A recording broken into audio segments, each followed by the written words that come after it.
Las viudas deben usar velo y las solteras lo llevan. Yo he tenido una muy buena experiencia cubriendo mi cabeza, incluso he notado que para dormir me ha venido muy bien a la hora de soñar, incluso tuve confirmación en los sueños, pero tengo la duda con respecto a las viudas y solteras.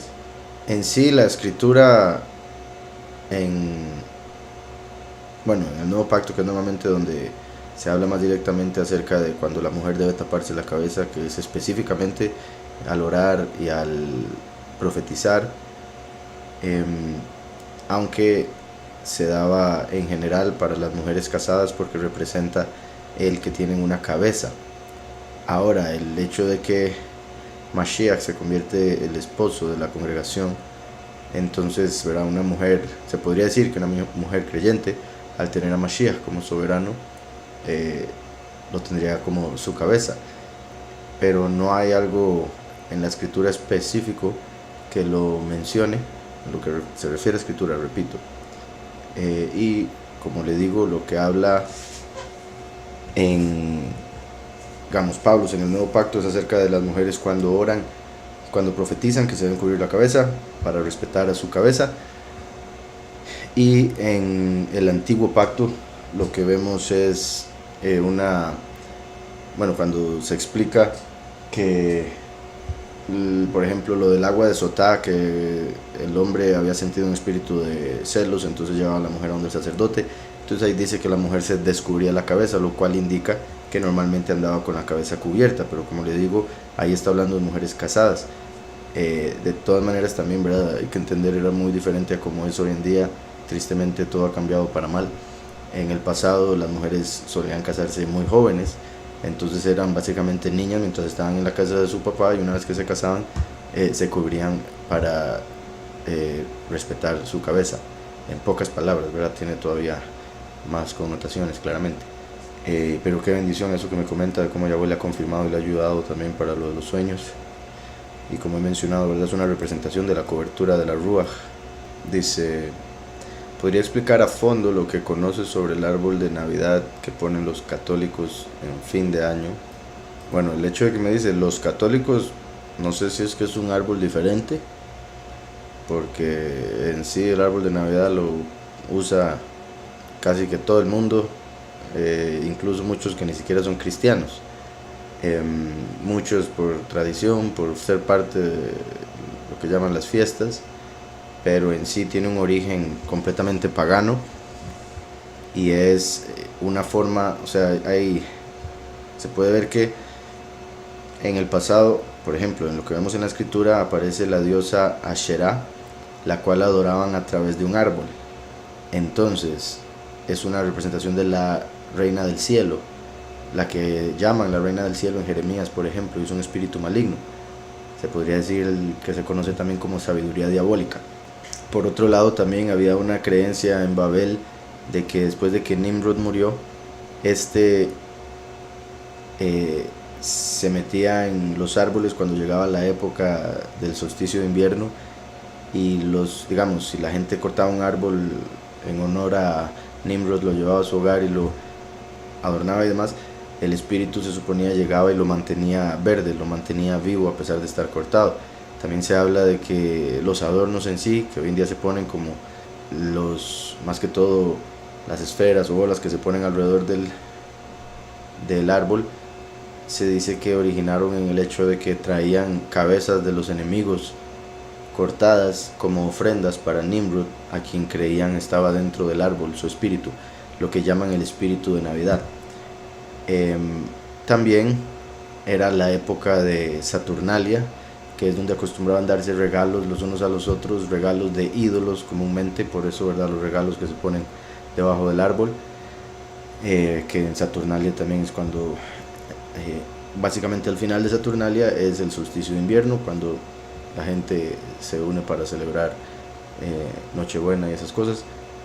Entonces tiene conexión con Nimrod, sacrificios humanos básicamente, el espíritu navideño como le llaman. Tiene conexión también con Asherah, que en el judaísmo se enseña, en la escritura aparece Asherah, y Yahweh manda a cortar los árboles para adoración de Asherah o las imágenes que habían hecho de madera, Voy a leer un momento Jeremías 10, que dice, claramente depende de la traducción, la pequeña diferencia que vaya a haber, tristemente en el caso de este capítulo, en eso lo escriben, o sea, la palabra que escogieron en la mayoría de traducciones desvía a la gente de lo que está diciendo verdaderamente o a lo que se refiere.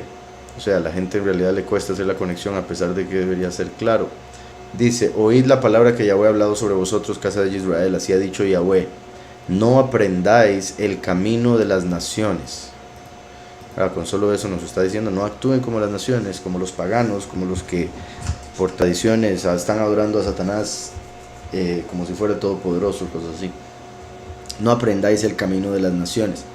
En lo que respecta a Navidad, lo llegaron a adoptar después de mucho tiempo. Hay diferentes teorías con respecto a la razón por la que lo adoptaron. Los que lo defienden a capa y espada dicen que fue por un cálculo que habían hecho en el cual, según una tradición, consideraban que un hombre justo moría el mismo día que nació. Ellos, de hecho, ese sería el caso, porque en la escritura vemos que eso sucedió con David, eso sucedió con Moshe. Entonces se decía o se entendía que entre más justa la persona, más posibilidades de que muriese el mismo día que nació, exactamente. De ser muy impía, por ejemplo, se le cortan días y termina muriendo en algún otro día diferente al de su nacimiento. El hecho de que tienen esa tradición, pero en este caso los que lo defienden cambian un poco la tradición, porque dicen que es que el hombre justo moría el mismo día que había sido concebido. Entonces, bueno, ahí hacen una matemática y terminan que con esta tradición, que ahora que lo estoy diciendo, pero en sí el punto es que con la tradición de que el justo era concebido el mismo día que moría, entonces ellos hicieron un cálculo y decían que había muerto un día. El detalle, porque según ellos había muerto un 25 de marzo, si no me equivoco fue la fecha que pusieron, un 25 de marzo. Entonces, haciendo la matemática, lo que sería la concepción y después agregando los 9 meses, llegaron a diciembre, 25 de diciembre, puesto que decían que el 25 de marzo murió, según ellos, según estos de esta tradición, entonces lo dejaron el 25 de diciembre como el día que nació. Según, repito, los que lo defienden. Pero qué particular y obviamente qué mal que esa fecha no concuerda con todo lo que dice la escritura acerca de su nacimiento.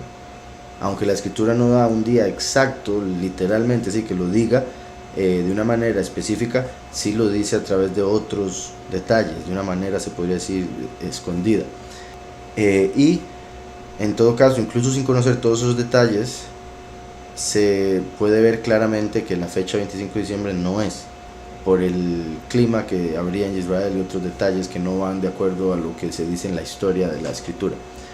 Y además de eso, además de que se puede ver fácilmente en la escritura que no es 25 de diciembre, qué curioso que todas las demás naciones, como dice aquí, no aprendáis el camino de las naciones, se reúnen en ese tiempo para festejar la muerte y resurrección del sol, además de Saturnalia, darle honor a Saturno. Y otros diferentes dependiendo de la cultura, pero siempre en el solsticio de invierno, lo cual es particular. Entonces al final están adorando la misma entidad. Entonces decía, aunque las naciones, dicen, ni tengas temor de las señales del cielo, aunque las naciones las teman, porque las costumbres de los pueblos son vanidad. Cortan un árbol del bosque, luego lo labra el artífice con su cincel, con plata y oro lo adorna, y con clavos y martillos lo afirman para que no se mueva. Derechos están como una palmera, pero no hablan, son llevados porque no pueden andar. No tengáis temor de ellos, porque ni pueden hacer mal ni tienen poder para hacer bien. Entonces esto muestra que la costumbre de cortar un árbol, traerlo a la casa y todo lo demás, era una costumbre pagana de las naciones, que incluso los israelitas empezaron a hacer para adorar a Ashera. Entonces el árbol de Navidad es un ídolo, aunque la gente de hoy en día piense que no lo es, y que diga, no, es solo decoración. Al hacer la misma práctica están adorando el mismo espíritu, porque en el aspecto de lo falso se trata de rutina, se trata de repetición, se trata de ese tipo de actos sin verdadero beneficio espiritual, ¿verdad? Para la ruach o para el alma, como los mandamientos de hombres, como lo que vemos en la escritura que Paulus llama las cosas que hay que deshacer, lo que no debemos cumplir, que es la forma en la que interpretaban la Torah antes, por la letra, por la carne. Y por otro lado, lo último que no dije fue también, ¿verdad?, que se acostumbra, además de las esferas que se ponen, que son las cabezas que traían como sacrificio, también se ponen luces como estrellas, y por encima de todo es una estrella más grande, que a los cristianos les inventaron que era la estrella que le informó a los sabios del oriente que Mashiach había nacido, pero eso viene de que adoran a Astarte, otro nombre de Asherah. Astarte significa estrella, ese mismo espíritu de sabiduría diabólica. Dice, ¿es lo mismo amén que amén? Pues se supone, o sea, los que ponen amén, por decirlo así, no saben que se pronuncia amén. O sea, la pronunciación más correcta es amén. Y la diferencia que normalmente hacemos, o por la que incluimos esa i, es porque hay algunas personas que ven el amén como refiriéndose a Amén Ra o Amón Ra, el dios egipcio. En la escritura aparece como Amón, pero al parecerse tanto a la palabra amén, entonces lo ven como, es mala esa palabra. Entonces, para dejar claro que es la palabra hebrea, por lo menos nosotros en la congregación ponemos la i como para mostrar que la pronunciación es un poco diferente a como normalmente se conoce, muy leve, pero ahí hay una diferencia. Y amén significa ciertamente, es de la misma raíz que emuná, que viene siendo emet, que es verdad. Por eso se parece tanto emet, emuná, amén. Hay una diferencia si uno pronuncia Yahweh o Yahweh. Según lo que yo he mencionado de la conjugación, según el diccionario que menciona lo del patrón, Jofal, la conjugación tercera persona masculina futuro imperfecto, el acento va al final, sería Yahweh. Solo que en inglés normalmente, y también por el hecho de que se ha agregado la Yud Hei a varios nombres, y obviamente es muy importante porque es la primera parte del nombre Yahweh, mucha gente tiende a darle el acento a Yah en los nombres donde está, entonces ponen Yahweh, y es como comúnmente lo pronuncian en inglés, y mucha gente por estudiar de inglés o escuchar a alguien en inglés, y normalmente tristemente yo no sé, hay mucha influencia del inglés en lo que respecta a la cultura latina. Entonces eso hace que mucha gente incluso en español lo pronuncie con el acento al inicio, pero según lo que mencioné de las conjugaciones y demás, el acento iría al final, igual que por ejemplo en Yahushua. Hay gente que hay gente que no le llama Yahushua, pero lo más cerca, Yahshua es como casi que lo más cerca, les falta la U, pero hay mucha gente que dice Yahshua, por esa misma razón, Yahweh, Yahshua. Dice Coris, en los últimos días se han visto más apariciones de supuestos ovnis. ¿Crees que es parte del plan Illuminati? Creo que es parte del plan de Lucifer, más que de Illuminati, ¿verdad? Illuminati sirve a Lucifer. Lucifer tiene un plan desde antes que el mismo Illuminati se llamara Illuminati. En sí, Lucifer tiene el plan desde que Adán comió el fruto. Entonces, sí, considero que es parte del plan de lo que está preparando para el fin del engaño masivo que está por darse en la tierra, por el cual Yahweh mismo dijo que él acortaría los tiempos, porque de no ser así, ese engaño haría que se perdiesen incluso los escogidos. Entonces Yahweh acorta los tiempos para que los escogidos no se pierdan. Y no estoy diciendo que ese engaño sean los extraterrestres, creo que los extraterrestres son parte del todo el engaño inmenso que se va a dar. Por otro lado, ¿verdad?, no serían extraterrestres, son ángeles caídos extradimensionales en vez de extraterrestres. Y por otro lado también, en el caso de lo que respecta a Illuminati o los que tienen poder en este mundo, pues ellos, no dudo, como he mencionado, que tienen tecnología que el público no la conoce, no lo sabe. O sea, el mismo Hitler, ¿verdad?, hace décadas se dice estaba construyendo lo que hoy en día llamaríamos ovnis, platillos voladores. Tenía la tecnología para hacer vehículos que pudiesen lo que uno llamaría desafiar las leyes de la física, en el sentido de lo que se conocía o lo que normalmente la gente comúnmente conoce como vehículos que vuelan, ¿verdad? Entonces, el hecho de que puedan ir a velocidades inmensas, el poder hacer giros a grandes velocidades de 90 grados, el parecer que pueden flotar o levitar, cosas así. Entonces se dice que Hitler tenía parte de esa tecnología.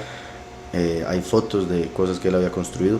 Entonces, de Hitler tener eso, imagínense lo que pueden tener hoy en día. Entonces yo sí considero que muchos de los avistamientos de ovnis son vehículos del sistema mundial que la gente no sabe, entonces les parece que es de otro mundo.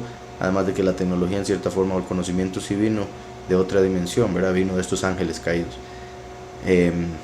Y algunos de los avistamientos sí vienen siendo seres de otra dimensión, que entran a esta dimensión, y ahí es donde se pueden captar, ya sea por el ojo humano o por cámaras y demás. Entonces, si se está incrementando, porque es verdad, como los dolores de parto, todo va a ir incrementando hasta que se cumpla lo que falta en el Apocalipsis. Dice, ¿me explicas la predestinación? ¿Verdad? Básicamente la definición sería estar destinado a algo desde antes de que empezara ese algo, predestinado. Hay mucha gente que ve eso como un problema porque lo ven desde su punto de vista humano, atado al tiempo. Entonces les parece que es contradictorio con la existencia del libre albedrío, lo cual no lo es, porque depende, repito, de donde uno lo vea. Si uno lo ve desde el punto de vista humano, hay libre albedrío. Si lo ve desde el punto de vista del todopoderoso creador, que sabe el fin desde el principio, él predestinó. El hombre sabe, se podría decir, por su corazón, y la mayoría de los casos por la experiencia o conocimiento que pueda tener, las consecuencias que pueden traer sus acciones. Pero a pesar de eso, muchas veces actúa en contra de lo, bueno, sí, de lo que debería ser, en contra del Todopoderoso, en contra de la ley de Yahweh. Y eso es porque Yahweh le está dando libre albedrío, le está permitiendo, si quiere, hacer algo que va en contra de lo que Yahweh quiere. Entonces eso es libre albedrío, escoger si le obedece o no le obedece a lo que el Padre le dijo, el Todopoderoso. Como Yahweh sabe absolutamente todo, antes de que él creara, él sabía cuál iba a ser el resultado exacto. Entonces, antes de que él hiciera todo y hiciera cada ser humano, él sabía cuál decisión o cuáles decisiones iban a tomar cada una de las personas que él estaba por crear. Entonces, desde que él decidió crear, él ya sabía cuáles son las personas que al final de los tiempos iba a escoger. Entonces los predestinó. Ya sabía quiénes eran desde el puro principio. ¿Pero por qué? Porque ya sabía cuáles decisiones tomarían con su libre albedrío en el tiempo que se les daría. En sí, como le digo, predestinación es que Yahweh desde antes nos destinó a ser suyos. Dice aquí Aldo, ¿por qué soñamos? ¿Qué es lo que influye? Las culpas, el compromiso, los deseos, la obsesión, etcétera, o es general el límite que nos imponen en el libre albedrío. ¿Por qué soñamos? Bueno, por un lado, y algo que he mencionado yo en una canción mía que se llama Analogy, a mí me parece que es una analogía de la vida que Yahweh nos regala cada noche, o bueno, cada vez que nos dormimos, en el sentido de que cuando uno está dormido, está en un sueño, a menos de que el sueño sea lúcido, uno piensa que eso es todo lo que existe, todo lo que es, la vida misma. Uno piensa que está despierto, vivo. Pero cuando se despierta se da cuenta que fue un sueño, que era una ilusión en este caso, no era la vida real. Entonces, eso es para mostrarnos cada día, recordarnos que esta vida no es todo. Esta vida es el sueño. Y cuando la persona muere, o en el caso de los escogidos se ha transformado, es el momento en el que va a despertar a la vida real.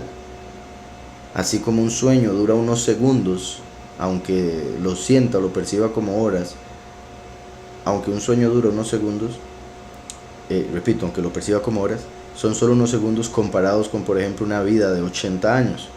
80 años se hace eterno, pero un sueño son unos segundos. Usted entra a un sueño y cree que eso es todo lo que hay, que está despierto, esa es la vida. Después se da cuenta que no. Igualmente, repito, estamos en este mundo, pueden ser 80 años, pero 80 años a la par de una eternidad no es nada. Al igual que esos segundos de sueño, no es nada a la par de 80 años. Entonces es una analogía que Yahweh nos da para comprender que este mundo es una ilusión, que este mundo va a pasar, que pronto nos vamos a despertar a la vida real. Por otro lado, viene siendo como un medio, obviamente el cuerpo necesita descansar, entonces el cuerpo se desconecta, pero el alma pasa a otra dimensión, porque el alma no necesita dormir, entonces pasa a otra realidad donde también, por decirlo así, el cerebro procesa algunas cosas y de ahí los sueños extraños que a veces tenemos, que son para procesar miedos, culpas, como dice usted aquí, compromisos, etcétera, etcétera. Entonces el cerebro y el alma aprovecha ese tiempo para procesar diferentes cosas, y también Yahweh aprovecha para poner un poquitito de revelación de lo que la persona necesita hacer, lo que Yahweh va a hacer con la persona, o incluso cosas de otras personas, ¿verdad? Porque Yahweh nos habla a veces de otras personas en los sueños. Entonces decía, porque soñamos, como dije, por un lado para entender que esta vida no es todo, por otro lado para procesar lo que se ha vivido en el día anterior, y por otro lado también para que el alma celestial, porque hay un alma terrenal y un alma celestial, el alma celestial pueda desprenderse del cuerpo y ascender al Padre cada noche o cada vez que duerme, por decirlo así. Así como el cuerpo se recarga, el alma se recarga al ascender al Padre. Aunque no duerma, necesita del Padre, que es la fuente de vida. Dice, cuando la luna se alinea con el sol, ¿ocurre un eclipse total? ¿O cuál? La luna tiene la misma circunferencia del sol. Sí, la luna tiene la misma circunferencia del sol.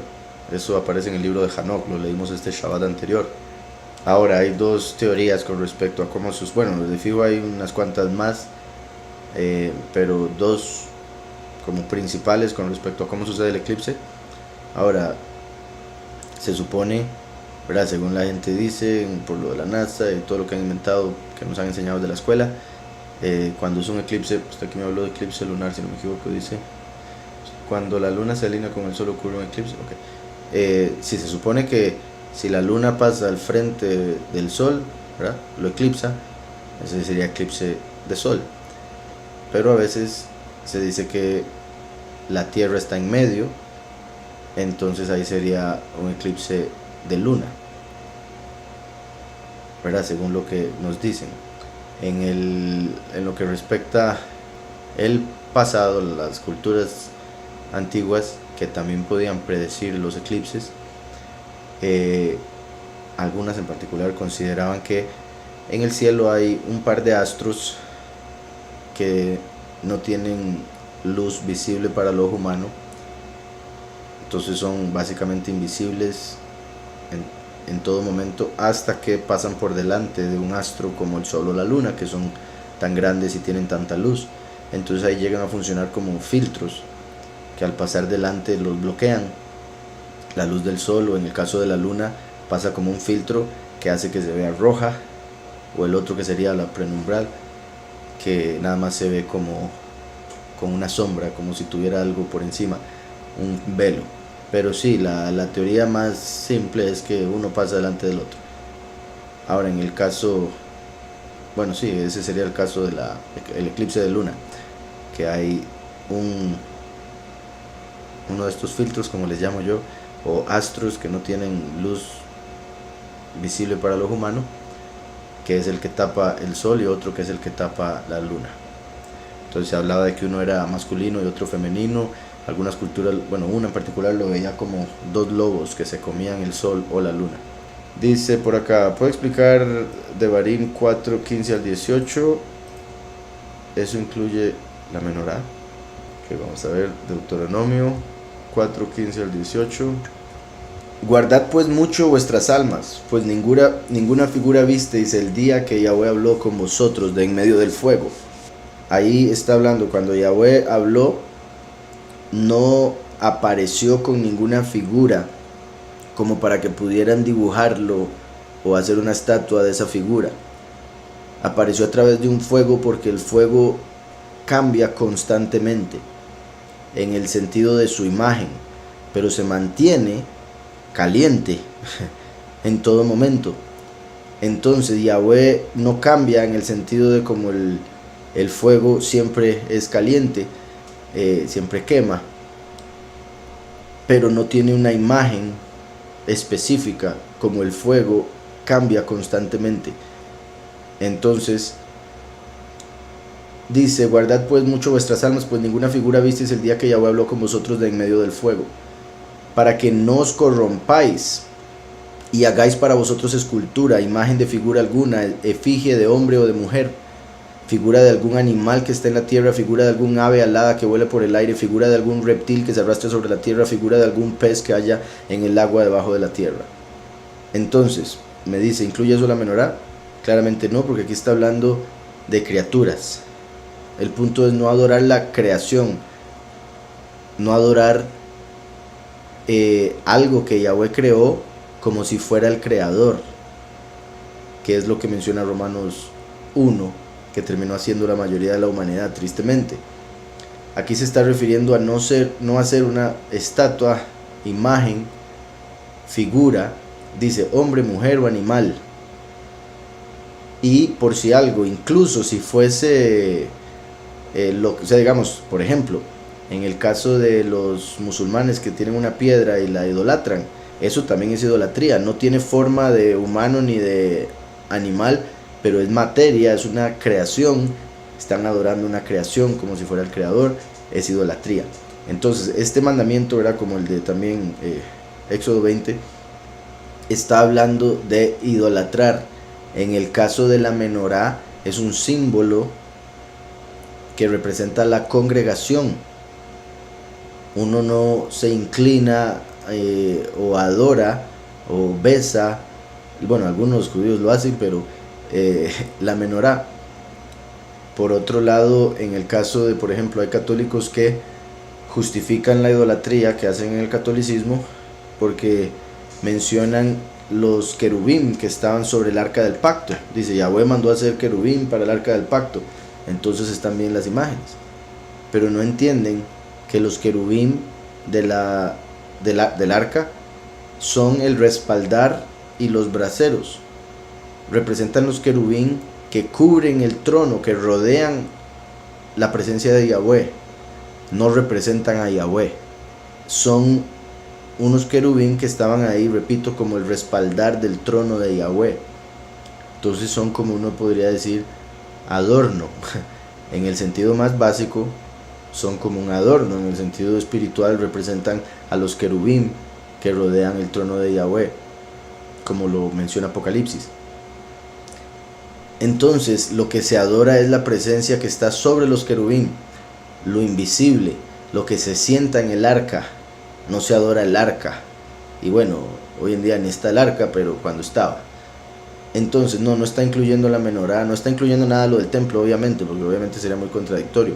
Ahora, si una persona llega y adora una menorá literalmente y ve la menorá como la conexión con el Todopoderoso, ahí ya estamos cayendo en idolatría, ¿verdad? Que es como normalmente la gente hace en el catolicismo, tienen una imagen de Jesús y piensan que se pueden conectar con Jesús a través de esa imagen, o que le representa, ¿verdad? Como ellos dicen, no, solo lo representa, pero entonces ¿para qué lo besa? ¿Para qué se inclina?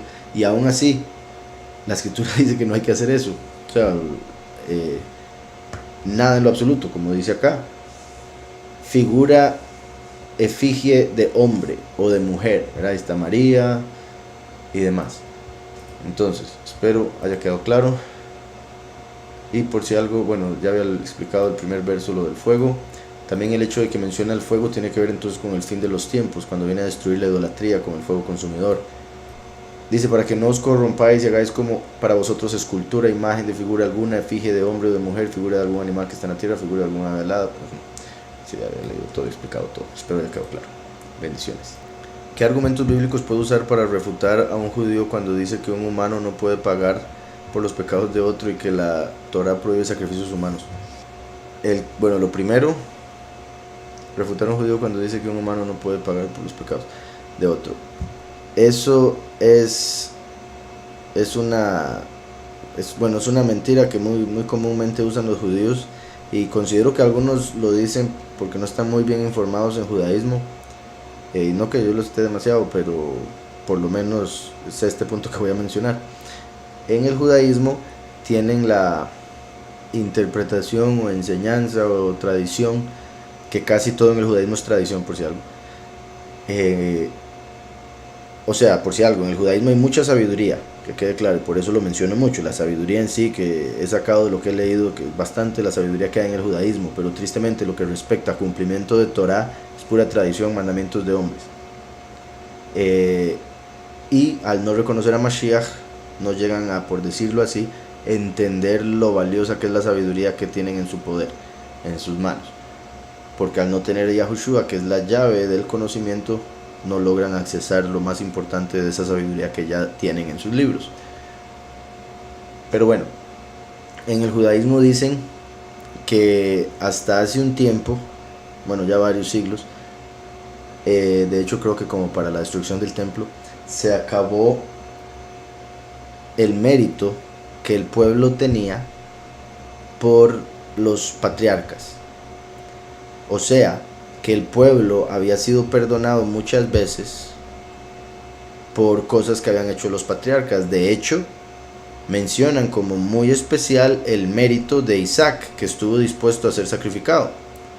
Entonces, si Isaac estuvo dispuesto a ser inmolado, y en el judaísmo enseñan que por esa disposición de Isaac, por pasar esa prueba, Yahweh dio tanto mérito a Isaac, que ese mérito continuó perdonando al pueblo en general que vino de sus lomos.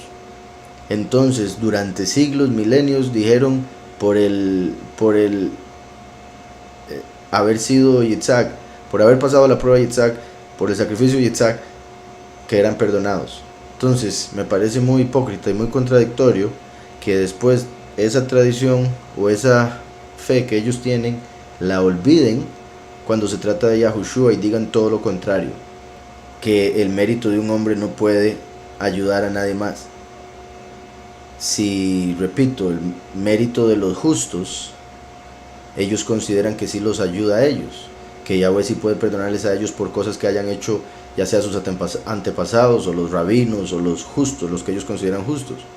Entonces, si el casi ser inmolado, Yitzhak, les dio mérito para ser perdonados muchas veces, ¿cómo no va a dar mérito el completamente haber sido inmolado? El haber pasado por la muerte, la humillación y otro montón de cosas que ninguno de esos patriarcas pasó a ese nivel al menos, ¿verdad? Porque sabemos los profetas que se convirtieron en mártires y demás. Entonces, decía, cuando dice que un humano no puede pagar por los pecados de otro, también, por si algo no es obviamente esto no lo van a entender, pero en el sentido de usted cree en Mashiach, entonces sí lo va a ver diferente. No es un humano, es Yahweh mismo pagando los pecados de la manera que nos había dicho que lo haría cuando Abraham profetizó y dijo: Yahweh proveerá un cordero. Cuando Isaac le preguntó: tenemos todo, ¿dónde está el sacrificio? Y Abraham le dijo: Yahweh proveerá un cordero. Eso fue profético. Por eso Yahushua lo mataron en Matzot Pesach, porque es el cordero de Pesach. Entonces lo mataron ese día porque es el cordero que profetizó Abraham. Yahweh proveerá un cordero. Yahweh se proveerá un cordero. De hecho, Yahweh lo hace, para él un cordero. Yahweh iré, lo hace. Entonces se proveerá para sí mismo un cordero. Un animal no puede pagar por un humano. Por eso un humano se presentó para dar la vida eterna al humano, así como un humano dio la muerte al humano. Por Adán entró la muerte, por Yahushua, el postrer Adán, entró la vida eterna. Se convirtió, al ser colgado de un árbol, en el árbol de vida. Se convirtió en maldición para darnos bendición, como estaba profetizado, y como dice Deuteronomio: maldito el hombre que es colgado de un madero. Entonces, es Yahweh mismo pagando de la manera que él dijo que lo haría, porque el punto es que la Torá dice que no hay forma de ser justificado por la Torá. La única forma es cumpliendo toda la Torá, pero la misma escritura nos dice que no hay hombre que pueda cumplir toda la Torá. Entonces la misma Torá nos dice que solo sirve para condenar. Entonces encontramos dos cosas en la Torá, dos formas de justificación. La justificación por cumplir toda la Torá, pero la escritura nos dice, no hay hombre que sea tan bueno y no peque. No hay hombre que sea tan justo y no peque. Entonces no es posible cumplir toda la Torá sin fallar en algo. Y la escritura dice, el que falle uno de estos mandamientos rompió toda la Torá, y el que rompe la Torá merece muerte. Entonces la Torá, en lo que respecta a justificación por las obras, lo que hace es condenar. Por eso Yahushua tuvo que venir a través de una virgen sin la inclinación al mal, para no caer en el pecado, en la tentación, como cuando fue al desierto y Satanás se le apareció tentándolo 3 veces, para así cumplir toda la Torá, por no haber, obviamente por ser obediente, por ser el hijo de Yahweh y por no haber tenido la inclinación al mal, para cumplir toda la Torá y por ende merecer ser la única persona en merecer la vida por el cumplimiento de la Torá. Pero Satanás, como acusador que es, por envidia, utilizó la envidia de los fariseos y demás y lo mataron. Entonces, como lo mataron, Yahweh, que está por encima del acusador, juzgó que era necesario darle vida, resucitarlo. ¿Por qué? Porque la ley dice que el que cumpla todos estos mandamientos vivirá por ellos. Entonces Yahushua es el único que pudo cumplir eso, y por eso es el único que llegó a recibir la vida según esa forma de justificación. El resto del mundo está bajo condena, porque la escritura dice que el que no cumpla uno de estos ya está condenado. Entonces el resto del mundo está bajo la otra forma de justificación que la Torá revela. ¿Cuál es ese? Cuando Abraham, antes de que Yahweh le diera la Torá al pueblo a través de Moshe, pero en la Torá está escrito, puesto que es en Génesis donde aparece esto, cuando Abraham hace pacto con Yahweh, Yahweh le promete un hijo, estando él ya anciano, su esposa estéril, Yahweh le promete semilla, y Abraham creyó que esa semilla vendría. Y aunque en lo físico todo el mundo lo interpreta como Yitzhak, esa semilla a la que se refiere era Yahushua HaMashiach, el Mesías que vendría a través de Abraham, que Yahweh prometió, porque, por todo lo más que vemos en el pacto que hace Yahweh con él. Entonces, cuando Yahweh le promete que la simiente, la semilla que traería la salvación vendría a través de él, él lo cree, y su fe le fue contada por justicia. Entonces, la fe en la venida de esa semilla, de esa simiente, por eso Yahushua cuando viene dice ser la semilla. En la parábola del sembrador, la palabra de Yahweh es la semilla y la palabra de Yahweh es el nombre de Yahushua. Entonces, esa simiente o semilla que Yahweh le prometió a Abraham es Yahushua. Abraham creyó que Yahushua vendría. Por eso Yahushua mismo dijo, Abraham vio mi día. Y ellos dijeron, pero usted no tiene ni 50 años y va a decir que conoció a Abraham. Abraham vio proféticamente la venida de Mashiach, creyó que vendría de sus lomos y por creer recibió la justificación.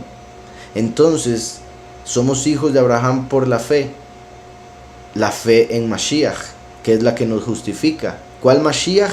El que vino a través de una virgen sin inclinación al mal, cumplió todos los mandamientos y por ende merecía vida cuando el enemigo acusador lo mató. Por eso se convierte en la puerta a Yahweh, el camino a Yahweh, la única entrada a través de lo que vemos en la Torá. Entonces, que uno no puede pagar por los pecados de otro, pero sí lo enseñan así en lo que respecta a aquellos que sí aceptan, ¿verdad? Cuyos méritos sí aceptan, a quienes ven como justos. Y, ¿qué otra cosa? Por otro lado, como también dije, un animal no puede pagar por un humano. Solo un humano podía pagar por el humano. Cuando hacían sacrificios animales, que volverían a hacerlos y los van a volver a hacer cuando les den el permiso, todavía los hacen, pero por su lado, en otros lados, o a veces ahí en el monte del templo, esos sacrificios animales en lo que respecta a Yahweh eran un símbolo para entender que Yahushua es el cordero y el macho cabrío de Yom Kippur, cuando lo puso con Barrabás a la par, y que el testigo como Moshe es el becerro de Yom Kippur y que Eliyahu es el carnero. Pero en lo que respecta lo negativo, eran para adorar ángeles caídos que tienen formas de animales, porque solo el humano fue hecho a imagen y semejanza de Yahweh. Por eso fue Yahweh el que vino a pagar por el hombre. El hombre fue hecho a imagen y semejanza de Yahweh, los animales fueron hechos a imagen y semejanza de los ángeles. La Torah es la que revela que él sería inmolado por nuestros pecados. Ahora, ¿cuál sería el verso específico? O sea, obviamente, la Torah nos va a prohibir que sacrifiquemos a alguien, porque eso es asesinato. Por eso la escritura lo que nos manda es hacer sacrificios vivos. Al creer en Mashiach no nos suicidamos, somos inmersos, que representan nuestra muerte. Morimos a lo que antes éramos en cuestión de acciones, ahora empezamos a actuar de mejor forma, según sus mandamientos. Entonces, nos presentamos como sacrificio vivo. No se trata de suicidarse o matar a alguien. A Yahushua lo mataron los fariseos y eso fue lo sorprendente. A los suyos vino, mas los suyos no le recibieron, como lo había profetizado en Isaías una y otra vez. Y no solo en Isaías, en la Torah misma, en Génesis 49, y en montones de otras partes, desde Génesis 3, cuando habla de la semilla de la mujer que pisotearía la cabeza de la serpiente. Ahí estaba hablando de que una virgen daría a luz a aquel que mataría a Hasatán, y lo haría de la manera que menos se lo esperaría. Por ejemplo, como dijo después, muerte, yo soy tu muerte. A través de su muerte mató a la muerte. Como en Oseas 6, que dice que lo matarían y después de 2 días se levantaría. La que dice de Isaías que vendría al mundo, a Miqueas, que vendría al mundo y después se iría hasta que dé a luz la que debe dar a luz. Y bueno, etcétera, etcétera, montones de versos proféticos claramente. Isaías 53 es uno de esos. Pero a los judíos se les enseña a odiar al Mesías, verá, a Yahushua. Entonces la clave es que él está hablando de sacrificios desde el punto de vista de los sacrificios que hacían ellos y harían en el templo, de voluntariamente agarrar un animal e ir y decir, vea, él va a pagar por mis pecados, mátelo, vámonos. Obviamente hacer algo así es pecado. Y Yahweh lo que profetizó a través de esos sacrificios y a través de los profetas y la Torah era que el pueblo, sin saberlo, por sus propios pecados y ceguera espiritual, cuando el Todopoderoso se presentase, lo agarrarían y lo matarían. Pero que ese sacrificio sería para perdón de aquellos que aceptasen lo que él cumplió, que fue todo lo que expliqué ahora con respecto a nacer de una virgen, sin inclinación al mal, cumplir toda la Torah y por ende merecer vida, pero lo matan, entonces Yahweh lo levanta. Espero con esto haya quedado claro y le ayude de algo. Y de fijo, sí hay muchos otros versos que se pueden mencionar, porque las profecías de Mashiach son montones. Como le dije, Isaías 53 debería hacerlo pensar. Daniel 9 da el tiempo exacto en que Mashiach... De hecho, bendito Yahweh, Daniel 9, si usted... Y es que a ellos se los prohíben hacer la cuenta. No sé qué tipo de judío sea ese con el que habló.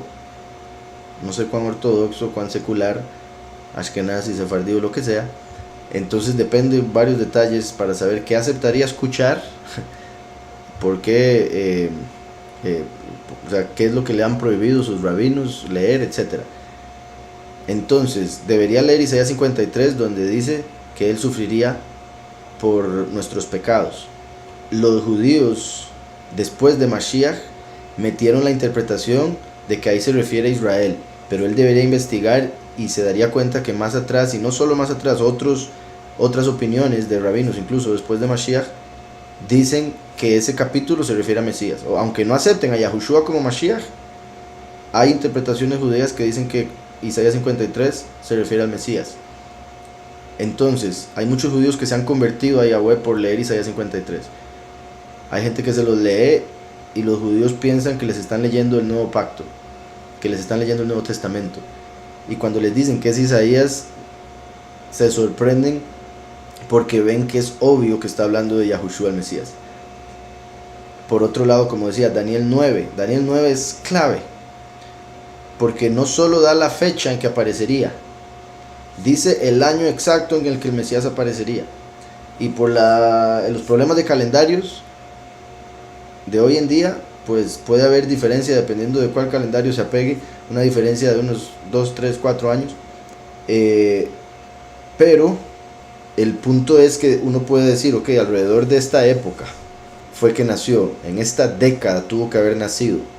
Y entonces uno se va para ese momento y quién fue la persona que habría cumplido las cosas que se mencionan en la escritura y que estuvo vivo, murió y resucitó en esa época, Yahushua, ¿verdad? Porque Daniel dice que el Mesías vendría 69 semanas de años después del decreto para construir Jerusalén, o sea 483 años después. Vemos que hubo 4 decretos, el cuarto fue a partir del cual se empieza a contar, porque fue a partir del cual ya todo se empezó a llevar a cabo, como las 4 letras del nombre, 4 niveles de creación y demás. Entonces cuando llegó el cuarto, Artajerjes da permiso para ir a construir, y según la escritura vemos que eso sucedió en el mes de Nisan, que es el mes de Aviv, el primer mes del calendario hebreo, que fue cuando Yahushua entró un 10 a Jerusalén y dijo, si supieras lo que es este día, y entró de manera triunfal como el cordero que sería entregado días después. Entonces, al pie de la letra, 483 años después de ese decreto de Artajerjes, aparece Mashiach en el mismo mes que se dio el decreto, para presentarse como la inmolación de Pesaj. Y no solo eso, Daniel, además de dar fecha, de decir 483 años después de este episodio, y el episodio lo vemos en otro libro de Nehemías donde aparece que fue en el mes de Aviv, solo que ahí dice Nisan, que fue el nombre que le pusieron después del exilio babilónico. Entonces, además de darnos fecha, que sería en primer mes del calendario hebreo, 483 años después del decreto hecho por Artajerjes, Daniel también dice, y esto es muy importante porque yo creo que con esto ya debería ser suficiente. Si no quiere él creer es por cosa de él, ¿verdad? Porque prefiere la programación. Dice Daniel 9. Nada, voy a leer uno. Dice el verso 26. Después de las 62 semanas, yo había dicho 69 porque son 7 y después 62. Aquí solo está mencionando las 62. Entonces obviamente 62 más 7, 69. Entonces dice, después de las 62 semanas se quitará la vida al Mesías y nada ya le quedará. El pueblo de un príncipe que ha de venir destruir la ciudad y el lugar apartado. Ok, entonces cuando Yahushua lo matan, 40 años después destruyen el templo y Jerusalén. ¿Quién? Roma, el lugar de donde vendría este príncipe que se menciona aquí eventualmente, como romano, como dice Isaías 63, pero eso es otra historia.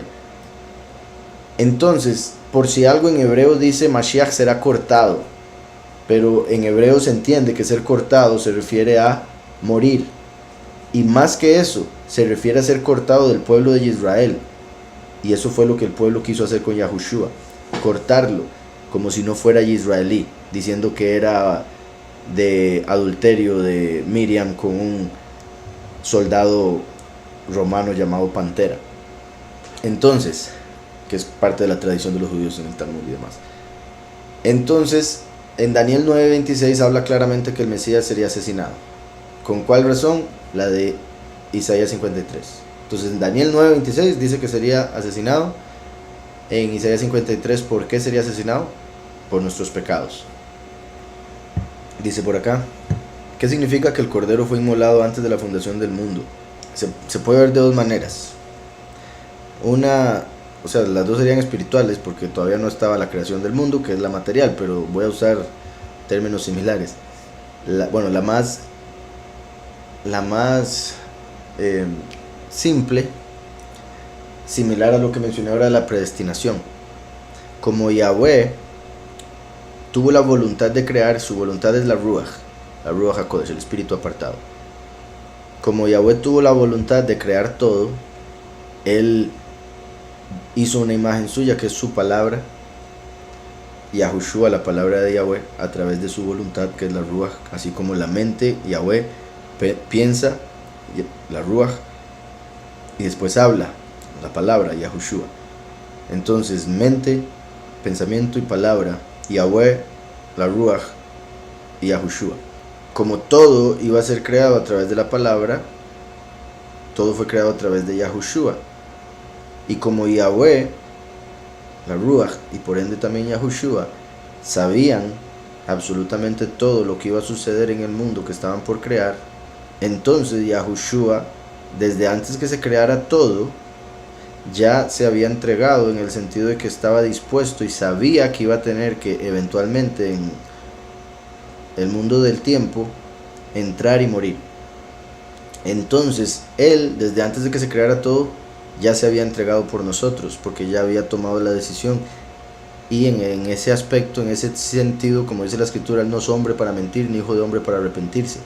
Todavía no había nacido, pero es la imagen de la cual se tomó para hacer al hombre, eso sí. Pero no era un humano de los de esta realidad que mienten, se arrepienten, sino que desde antes de crear todo, ya sabía que iba a morir, y aún así creó todo. Entonces fue inmolado desde la fundación del mundo. Como nosotros fuimos predestinados, estábamos en su mente desde ese momento, lo cual significa muchas otras cosas en lo que respecta a nuestra existencia como algo más elevado, puesto que ya estábamos en su mente antes de que hiciera la creación. Entonces ya estábamos en lo que respecta a los predestinados, por si algo,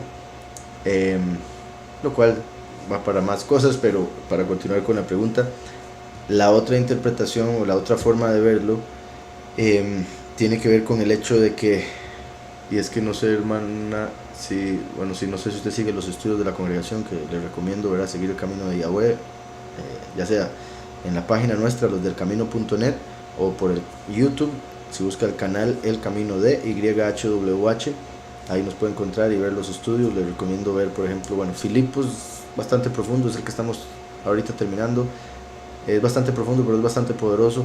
Bueno, entonces le digo ese porque curiosamente hablamos de eso hace poquito, en ese libro. Y es que antes de que se diera la creación de la tierra, Yahweh creó básicamente el espacio, el tiempo, como dice en Génesis 1, en el principio creó Elohim los cielos y la tierra. Entonces principio hace alusión al tiempo, espacio se relaciona con los cielos, y materia, la tierra. Entonces creó esas tres cosas, después le dio orden a todo. En la creación del espacio y el tiempo fue creado un malaj, un ángel, que fue como el filtro a través del cual Yahweh hizo el resto de cosas en lo que respecta a lo material.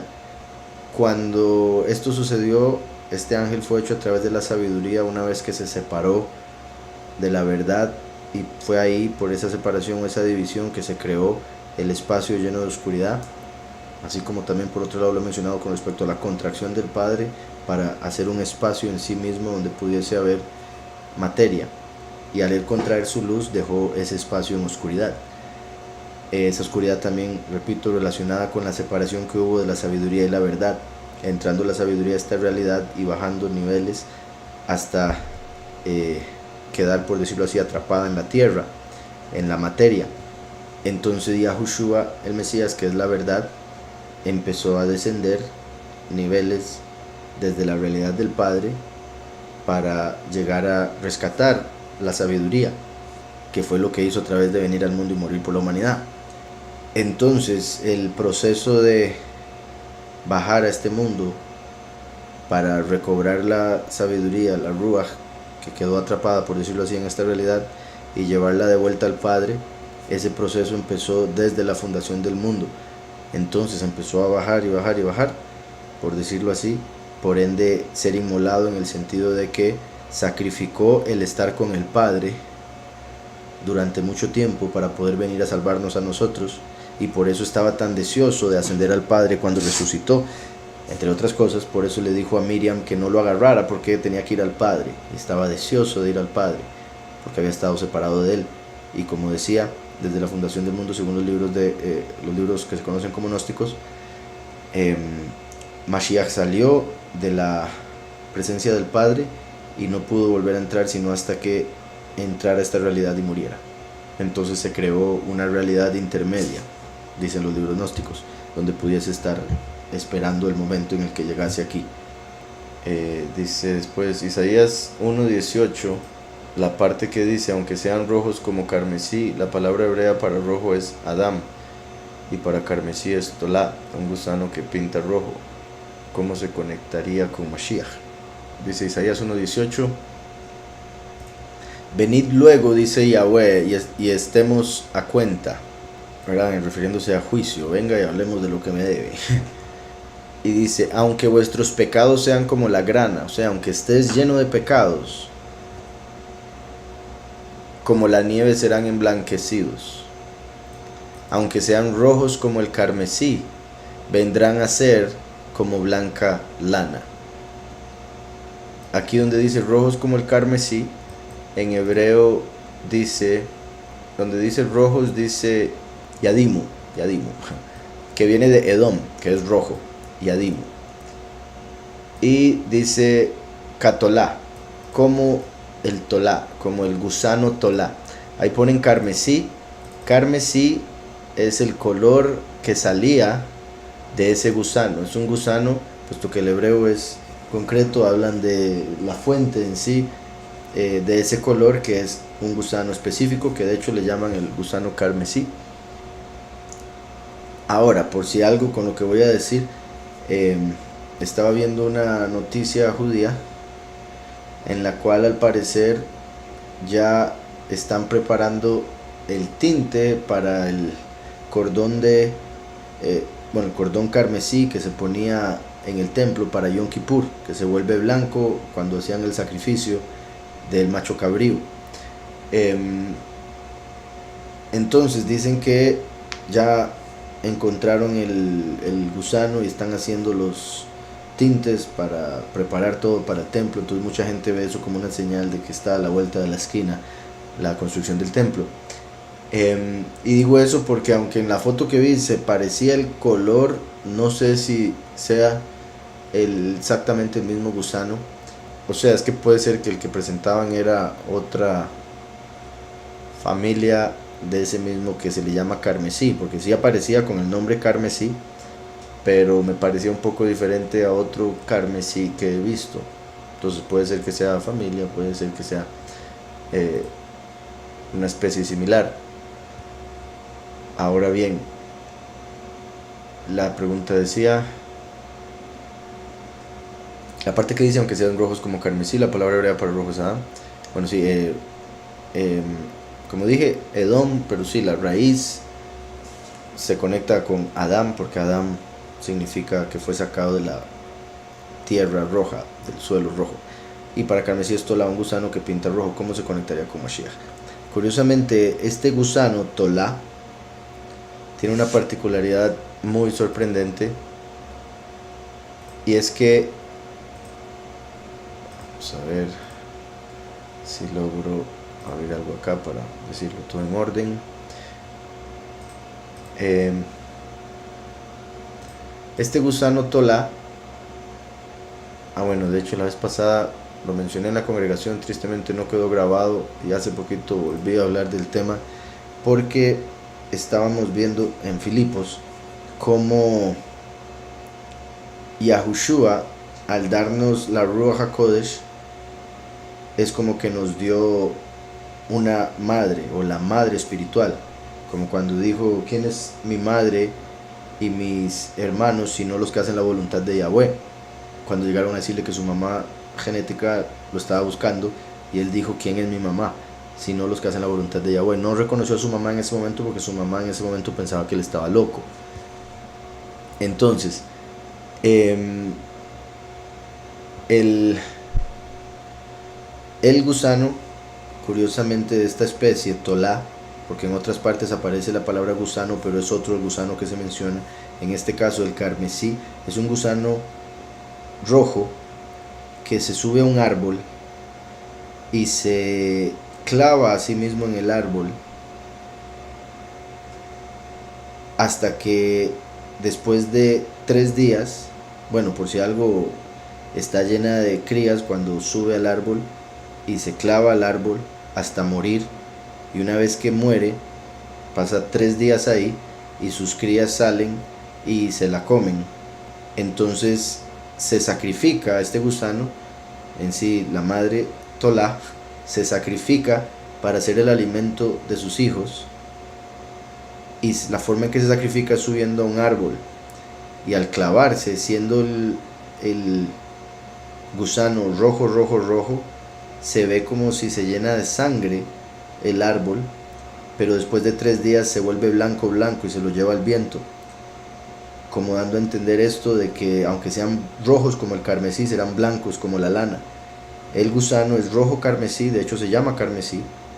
En 3 días se vuelve blanco, lo cual representa como en 3 días resucitó, completamente apartado de todo pecado, pureza espiritual, blanco.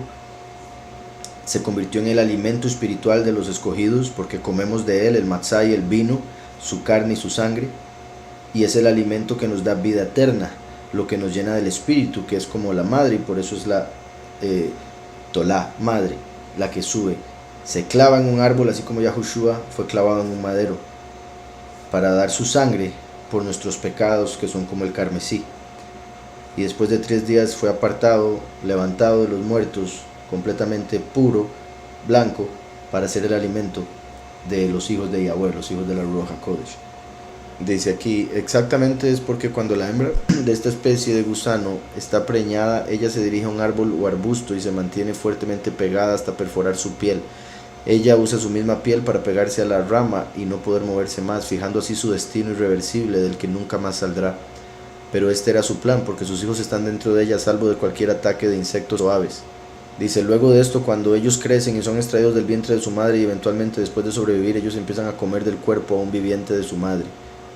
Marcos 14:22 dice, y cuando ellos estaban comiendo, tomó Yahushua el lejem y bendijo y partió y les dijo, tomad, comed, esto es mi cuerpo.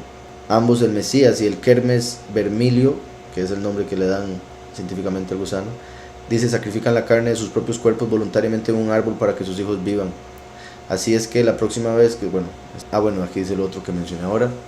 Dice, la historia no termina ahí, porque cuando los hijos del gusano crecen a tal tamaño que el vientre de la madre no los puede contener, el saco se rompe, y cuando ellos rompen la rama queda una mancha roja en ella. Y en el lapso de 3 días lo que era una mancha carmesí se torna tan blanca como la nieve y se vuelve tan esponjosa que una simple brisa la levanta hasta llevarla muy lejos.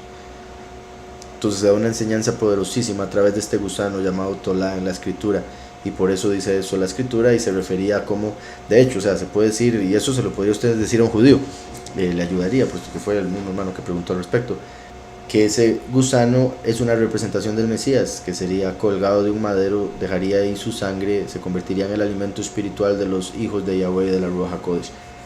En lo que respecta a Tolá, la palabra Tolá, de hecho, y más que solo Tolá, en este verso, como dije, lo que dice es Katolá, que significa como Tolá, pero en el hebreo ese como, que es una letra K, la Kaf, se conecta con la palabra, entonces es una sola palabra, Katolá, como Tolá.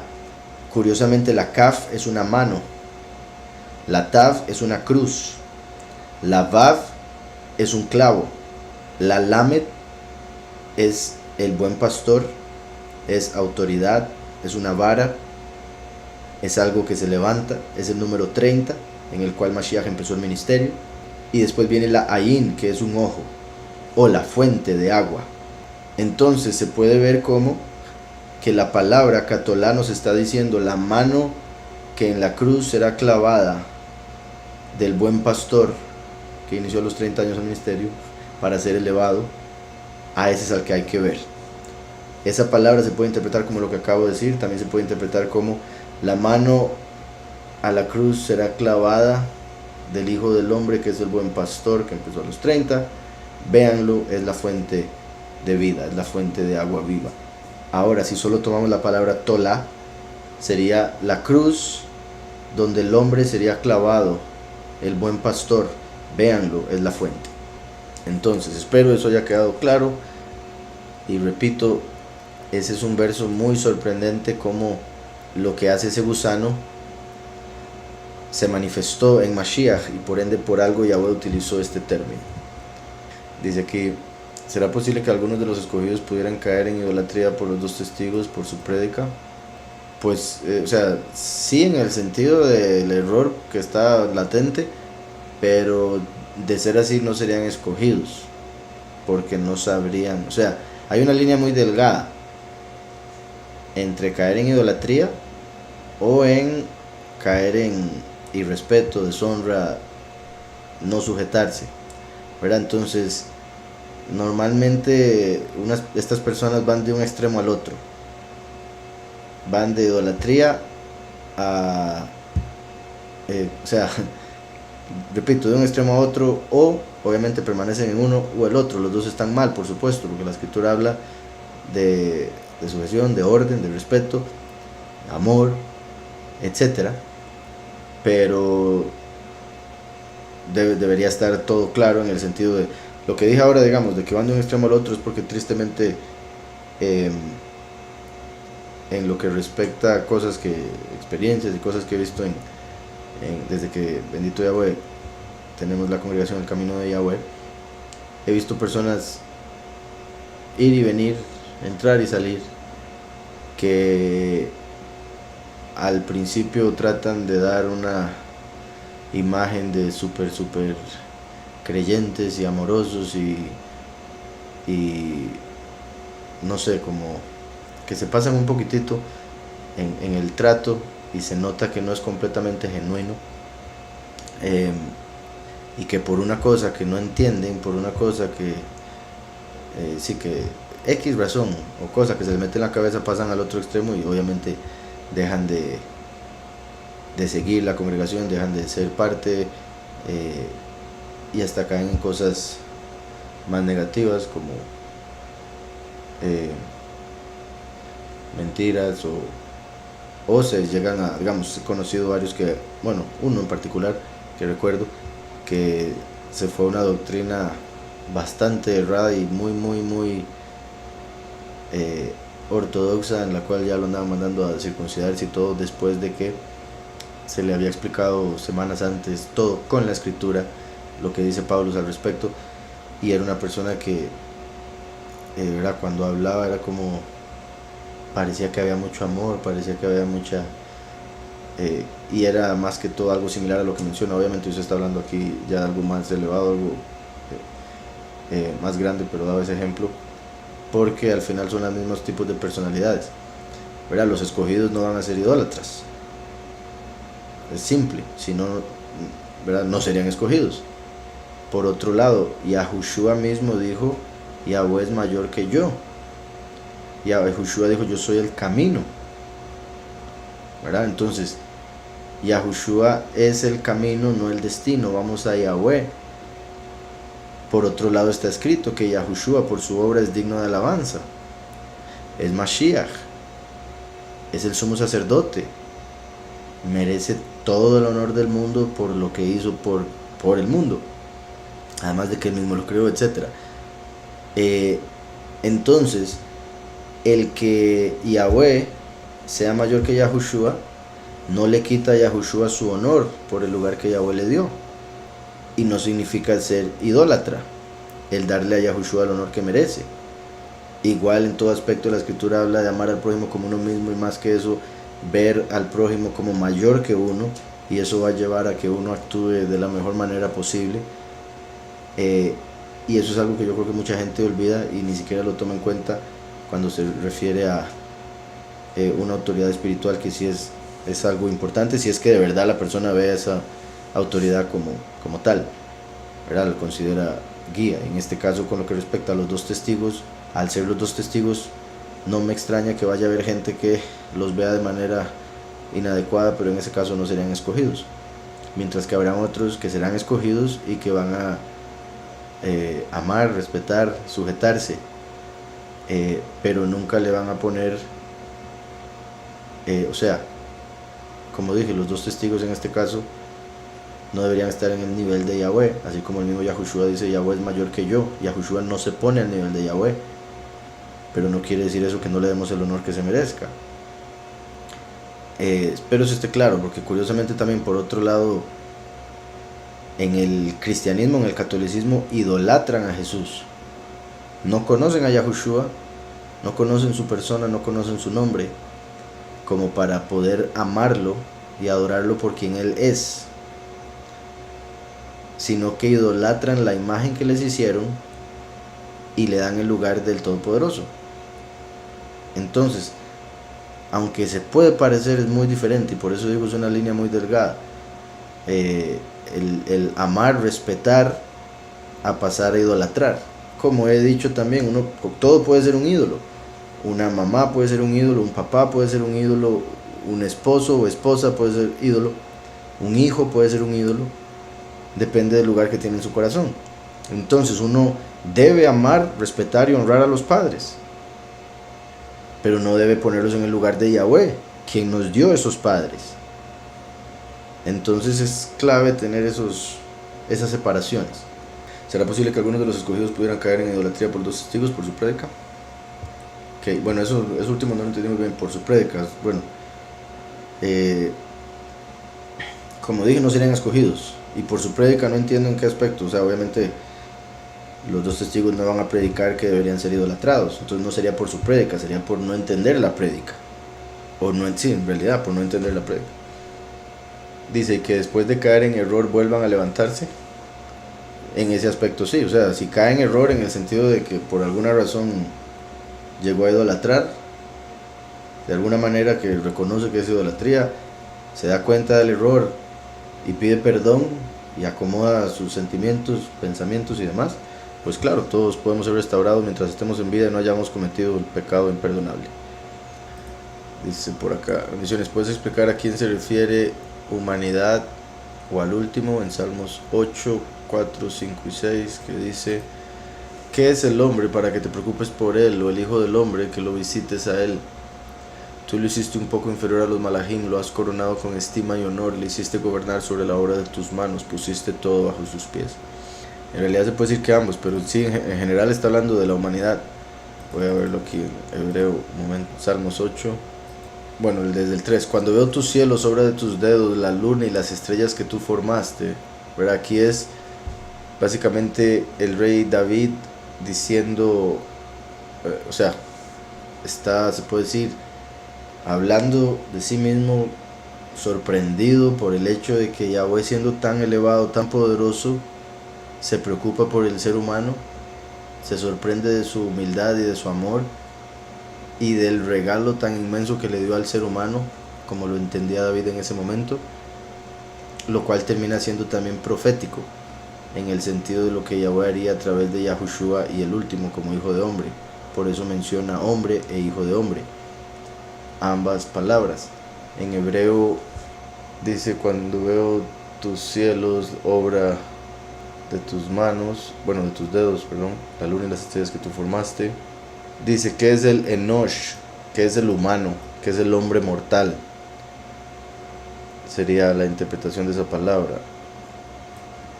Enosh, ¿verdad? Que es también el nombre de uno de los descendientes de Adán. Porque, bueno, todos son descendientes de Adán, me refiero al puro inicio. el hijo que empezó a invocar el nombre de Yahweh según lo que está escrito. Después dice: para que te acuerdes de él. ¿Qué es el hombre o el hombre mortal, la humanidad? Para que te acuerdes de él. Y el hijo del hombre, el Ben Adam. Entonces también se puede separar como, y por el hecho de que decir Enosh, hombre mortal, como se puede conectar con Yahushua, que vino a morir para darnos la vida eterna, pero en general se refiere a todo ser humano que va a morir, ¿verdad? Sabemos que los escogidos no van a morir, bendito Yahweh. Entonces dice después: ¿y qué es el hijo del hombre? ¿Qué es el hijo del hombre para que lo visites? Lo has hecho poco menor que los malajim, ¿verdad? El ser humano está en un nivel menor en cuestión de poder, conocimiento, que los ángeles. Dice: y lo coronaste de estima y de honra, pero nos dio la autoridad y la estima de la creación, de la tierra en la que estamos. Lo hiciste tener soberanía sobre las obras de tus manos, todo lo pusiste debajo de sus pies. ¿Verdad? Yahweh estableció todo, la creación, y se la dio a Adán. ovejas y bueyes, todo ello, y asimismo las bestias del campo, las aves del cielo, los peces del mar, todo cuanto pasa por los senderos del mar. Entonces David estaba sorprendido del poder que Yahweh le dio al hombre, a pesar de ser el hombre menor que los malajim, y por ende viendo, ¿verdad?, espiritualmente la grandeza que Yahweh había puesto en el hombre y lo que venía a futuro. Pero sí, en la interpretación simple se refiere a todos los seres humanos. Explicar este texto, ya que parece decir que serán salvos. Voy a leer rápidamente. Dice Zacarías 14: contempla los días de Yahweh vienen, y tu botín Jerusalén será dividido en 3. El número 3 se conecta con los muchos, entre otras cosas, pero lo que voy a mencionar ahorita por cómo empieza. Dice, porque yo reuniré a todos los Goyim. También el 3, ¿verdad?, se conecta con el tercio de los ángeles, ¿verdad?, separar los ángeles en 3, uno de esos se fue con Lucifer. Entonces dice, porque yo reuniré a todos los gentiles para la guerra contra Jerusalén, la ciudad será tomada, las casas serán saqueadas, las mujeres serán violadas y la mitad de la ciudad irá a cautiverio, pero el resto del pueblo no será cortado de la ciudad.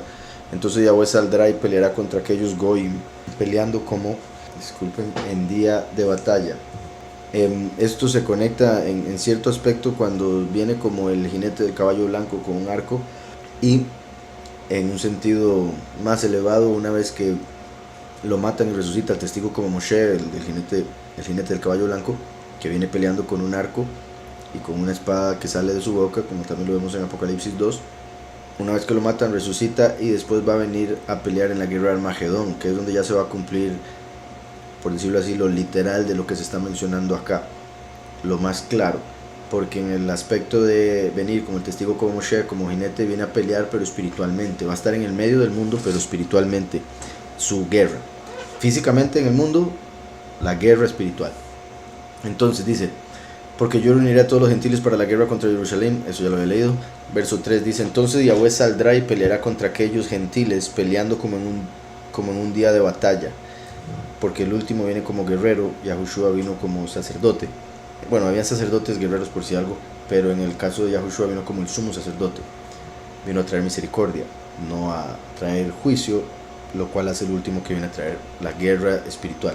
En sí viene a traer la paz, después de haber peleado y vencido a todos. Dice el verso 4, en aquel día, que se refiere ya al día de Yahweh, el milenio, una vez que haya resucitado y se haya hecho uno, el primero y el último, como lo profetiza Ezequiel 37, se manifiesta como Rey de Reyes y Soberano de Soberanos, como dando a entender que ya a través de Yahushua obtuvo una parte, a través del último la otra parte, Rey de Reyes, Soberano de Soberanos, y viene a pelear, y en ese momento es cuando sucede esto que vemos acá. En aquel día sus pies se pararán en el monte de los olivos, que está al este delante de Jerusalén, y el monte de los olivos se partirá en medio, la mitad hacia el este y el oeste, una gran división. La mitad del monte se moverá hacia el norte y la mitad hacia el sur. Se dice que ese sería el espacio donde eventualmente descendería la nueva Jerusalén. Ahorita ese monte es un cementerio, y lo hicieron así porque ellos, por este verso, por esta profecía, consideran que los que estén enterrados en el monte de los olivos van a ser los primeros en resucitar. Entonces por eso mucha gente paga montones de plata para ser enterrado ahí, esperando resucitar de primero, por esto que vemos acá. Entonces dice, la mitad del monte se moverá hacia el norte y la mitad hacia el sur. El valle de los montes será cerrado, porque el valle entre los montes será unido a Atzel. Dice, y será bloqueado así como fue bloqueado en los días del terremoto, en los días de Uzziah, rey de Yahudá. Era algo que vemos en la escritura, pero se conecta con el terremoto que va a suceder cuando maten al testigo como Moshe, al testigo Eliyahu. Uzziah significa mi fuerza es Yah. Entonces cuando el último, cuya fuerza es Yahweh, lo maten, a los dos testigos los matan, y al resucitar hay un terremoto en Jerusalén. Entonces va a haber ahí un reflejo. Dicen, los días del terremoto, los días de Uzziah, rey de Yahudá, entonces Yahweh mi Elohim vendrá con todos los Kadoshim. Ahí es donde vemos en Apocalipsis 19 que viene sobre el caballo blanco y lo sigue el ejército celestial, todos los Kadoshim. Y sucederá en ese día que no habrá luz. Este es un día único, como nunca lo ha habido, que se va a dar algo, o sea, similar en el sentido de que es único. Parece ser contradictorio. Entonces, similar al día en que Yahushua, Josué, el sucesor de Moshe, detuvo el sol y la luna. Cuando él detuvo el sol y la luna, se fue un día único, nunca más ha sucedido eso. Entonces ahora va a suceder algo único, como lo menciona acá. Sucederá que en ese día no habrá luz, y será un día frío y escarcha, y un día conocido para Yahweh. Solo Yahweh conoce la forma en que se va a dar, o sea, cómo va a ser ese día.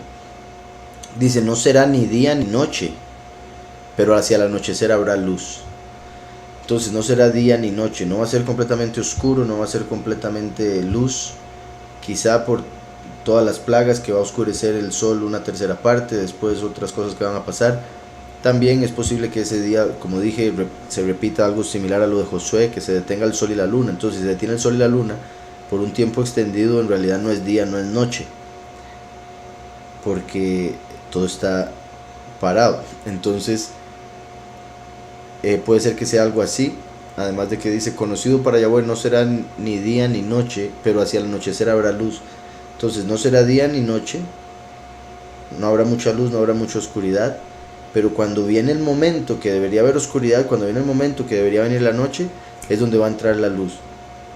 Entonces va a ser como que todo se va a reacomodar en lo que respecta a los astros principales, las luminarias, sol y luna, para llevar el tiempo.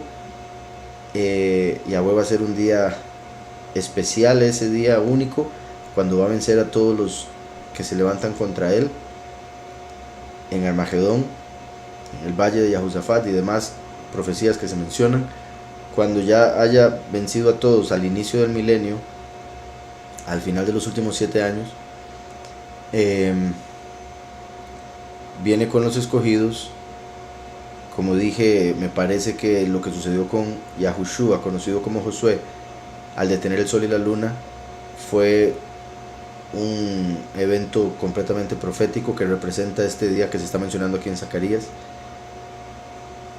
y que sería, una vez que Yahweh venza a los enemigos en este día, va a venir el inicio del milenio positivo para los que pelearon con Mashiach, los escogidos. Entonces por eso dice que al anochecer habrá luz, porque ya la luz va a brillar sobre el mundo por un milenio entero, y el enemigo no va a tener derecho a desviar a las naciones. Dice después, en aquel día agua viviente fluirá de Jerusalén, la mitad hacia el mar primero del este, y la mitad hacia el mar postrero. Eso es interesante porque ahí se está refiriendo al primero y el postrero, el primero y último. La enseñanza del primero, que se refiere a sabiduría, y la enseñanza del último, que se refiere a entendimiento, para poder recibir el conocimiento del verdadero poderoso. En verano y primavera. Y la mitad hacia el mar postrero, ambos verano y primavera. Entonces Yahweh será rey sobre toda la tierra. Ahí ya el primero y el último serán uno. Dice este verso, entonces Yahweh será rey sobre toda la tierra. El primero vino como sacerdote, el último como rey. Por eso una vez que el último ya cumpla lo suyo, ahora sí Yahweh será rey a través del primero y último hechos uno. Y por eso dice este verso, entonces Yahweh será rey sobre toda la tierra. En aquel día Yahweh será uno y su nombre uno. Aquí esta traducción lo pone, Yahweh será el único. Eso me parece que es errado, porque Él siempre ha sido el único poderoso. Está en Deuteronomio, Yahweh es uno. También se puede decir Yahweh es único. Punto. Ahora, el punto de que en ese momento ya va a quedar claro que solo Él es poderoso, solo Él existe como Elohim, es otra cosa. Y por otro lado, el punto que se está diciendo aquí en hebreo, Yahweh es uno, o sea, al decir Yahweh será uno, después de que Deuteronomio dice Yahweh es uno, parece ser contradictorio. Pero entre Deuteronomio y Zacarías está Isaías, que dijo Yahweh es el primero y el último.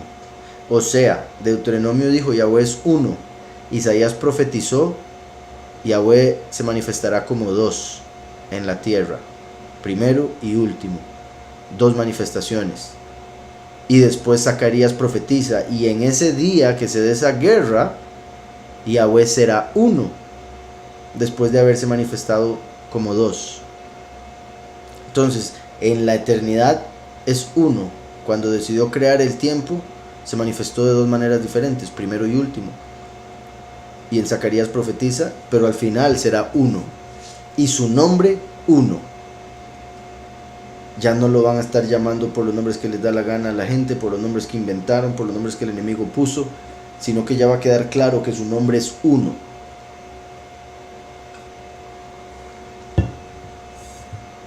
Dice después, toda la tierra será hecha como el Arabá, desde Geba hasta Rimnom en el Negev. Jerusalén será levantada y habitada donde ella está, desde la puerta de Benjamín hasta el lugar donde estaba la primera puerta. Benjamín fue el último hijo de Jacob, entonces como decir desde la puerta última hasta la puerta primera, o sea, desde el último al primero. Misma referencia, una y otra vez, como diciendo que el fin va a ser, como dice Mashiach, el fin está en el principio y el principio en el fin. Muchos primeros serán últimos y los últimos primeros, etc. Dice, y hasta la puerta del ángulo, desde la torre de Hananel hasta los lagares del rey. La puerta del ángulo, como Yahushua, que es la puerta y la piedra del ángulo, la piedra angular. La torre de Hananel se conecta con Eliyahu. Hananel es a quien el poderoso favorece. Yahu Hanan significa a quien Yahweh favorece. Yahu Hanan es Eliyahu, según Yahushua nos dijo. Y los lagares del rey se conecta con el último, que es el que pisa el lagar de la ira. Dice el verso 11, la gente habitará allí, la maldición será quebrada y Jerusalén vivirá segura. Ya se va a romper la maldición, porque entramos al Shabbat milenial, el descanso de todo mal, y el descanso de incluso la inclinación al mal para los que son transformados y resucitados, y de la influencia del enemigo constante para las naciones. Dice, y este será el derrocamiento con el que Yahweh golpeará a todos los pueblos que le hicieron la guerra a Jerusalén con una pestilencia por la cual su carne se consumirá mientras están parados sobre sus pies, sus ojos se derretirán en sus cuencas y sus lenguas se pudrirán dentro de sus bocas. Es posible que esto esté haciendo referencia a guerra nuclear, una explosión nuclear que hace que las personas les pase esto, estando de pie se han consumido sus ojos en las cuencas, sus lenguas en sus bocas. Pero también puede suceder a través de lo que Yahweh prometió con respecto a que así como en el tiempo de Noé fue un diluvio de agua, ahora va a haber fuego, porque la venida del Hijo del Hombre será como los días de Noé, en el sentido que va a ser mundial, en otras cosas también, o sea, otros sentidos, y también la venida del Hijo del Hombre será como los días de Lot, cuando Yahweh destruyó con fuego Sodoma y Gomorra. Entonces dice verso 13, y en ese día habrá entre ellos un gran pánico enviado por Yahweh, así que todos tomarán las manos de su prójimo y su mano estará agarrada a la mano de su vecino. Y a Judá también peleará en Jerusalén y las riquezas de todas las naciones, y Yahweh las reunirá, oro, plata y ropas en gran abundancia. Y este será el derribamiento de los caballos, los mulos, los camellos, los asnos y todos los otros animales en estos campamentos, que eso representa también a las diferentes naciones que se comportan como caballos, mulos, camellos, asnos. Dice, finalmente todos los que queden de todas las naciones que vinieron a atacar a Jerusalén, vea que esta es la clave, porque la pregunta fue explicar ese texto ya que parece decir que serán salvos. Dice, finalmente todos los que queden de todas las naciones que vinieron a atacar a Jerusalén, o sea, los sobrevivientes de las naciones que se atrevieron a ir a pelear contra Jerusalén. Eso querría decir la gente que no tuvo nada que ver con la guerra en sí, pero que era familia o parte de la nación que se atrevió a levantarse en contra. ¿Verdad? Por ejemplo, el país de los Estados Unidos que decida, por decirles algo, que supuestamente, ¿verdad?, sería aliado, pero digamos que se levante el gobierno de los Estados Unidos y diga vamos a ir a hacer guerra contra Jerusalén, y agarran el ejército y se lo llevan. Un ciudadano que no está de acuerdo con eso y está con el Todopoderoso y ora por Jerusalén, no va a ser culpable de lo que decida hacer el presidente y los soldados y etcétera. Entonces, si una persona es justa, aunque sea parte de una nación que no lo es, Yahweh conoce a esa persona como Lot en Sodoma, y por eso le va a permitir que se mantenga con vida, porque al final es Yahweh el que determina quién va a sobrevivir, y si sobrevive es porque no merecía la muerte. Claramente, porque Yahweh es justo. Entonces se refiere a personas que son justas, pero viven en un entorno, en una nación injusta. En sí, ¿verdad? En cualquier de las naciones del mundo, en realidad. Entonces dice, finalmente todos los que queden de todas las naciones que vinieron a atacar a Jerusalén, subirán todos los años a adorar al rey. En Daniel vemos que la abominación desoladora va a reinar por 1290 días, pero después dice en Daniel 12, bendito el que llegue a los 1335 días. Entonces ahí está hablando de que el enemigo, la abominación desoladora, el falso Mesías, va a ser derrotado cuando llegue al 1290. Pero algo va a suceder en esos 45 días, digamos, por decirles algo, digamos que fuese algo nuclear, entonces necesita darle tiempo a esa porción de la tierra, o que la guerra por algo Yahweh determine que se extienda varios días, esa diferencia de 45 días. Pero la escritura dice, feliz el que alcance y llegue a los 1335 días, el que espere 1335 días. Se está refiriendo a aquellos que no vayan a pelear contra Jerusalén para que no se metan en el problema y sean destruidos cuando se dé la guerra, y por ende queden de esas naciones. A esas personas que lleguen al 1335 se les va a permitir permanecer en la tierra, seguirse multiplicando, y por todo lo que sucedió ya van a reconocer a Mashiach como rey. Entonces van a ir cada fiesta de Sukkot. ¿Por qué? Porque va a ser en la fiesta de Sukkot que Yahweh va a rescatar a sus escogidos. El mundo va a rechazar a sus escogidos, va a rechazar la fiesta de Sukkot. Entonces ahora le va a tocar tener que celebrar la fiesta de Sukkot, que fue en la que Yahweh va a salvar a sus escogidos. Y no solo celebrar la fiesta de Sukkot, ir a darle honor a Yahweh a través del rey. Que aquí también esto es importante, porque ahora me preguntaban acerca de idolatría de los dos testigos. Uno de los dos testigos va a ser ese rey, y Yahweh lo va a poner para que le den honor a Yahweh. O sea, la posición que tenía Heilel antes era de representar a Yahweh en el segundo cielo, y era el que tenía que llevarle la alabanza a Yahweh. Entonces lo representaba, los ángeles iban a él y él después a Yahweh. Y Yahweh quitó a Heilel para poner a Micael, que a través de Yahushua va a estar firme en Yahweh como para nunca caer en lo que cayó Heilel. Entonces el último va a ser ese rey. O sea, obviamente ya ha hecho uno con el primero, bendito Yahweh, pero al decir rey se refiere al último. Yahushua está como sumo sacerdote en los cielos. Las naciones solo van a poder accesar al último, porque no aceptaron al primero. Entonces, al decir acá, finalmente todos los que queden de todas las naciones son los que sobreviven, que no se rebelaron directamente contra Jerusalén, contra Yahweh en sí. Que vinieron a atacar a Jerusalén subirán todos los años a adorar al rey. Cada año de ese milenio tendrán que ir a adorar al rey. Dice Yahweh Elohim Sabaoth, Yahweh el poderoso de los ejércitos. Y a guardar la fiesta de Sukkot, como dije, cuando van a rescatar a los escogidos. Entonces, ellos no reciben la salvación. Salvación es ser transformado en un abrir y cerrar de ojos. Tampoco está hablando de que sean resucitados. Por ende no es como que tienen la justificación porque creyeron en Mashiach. Se está refiriendo a los que sobrevivieron de entre las naciones.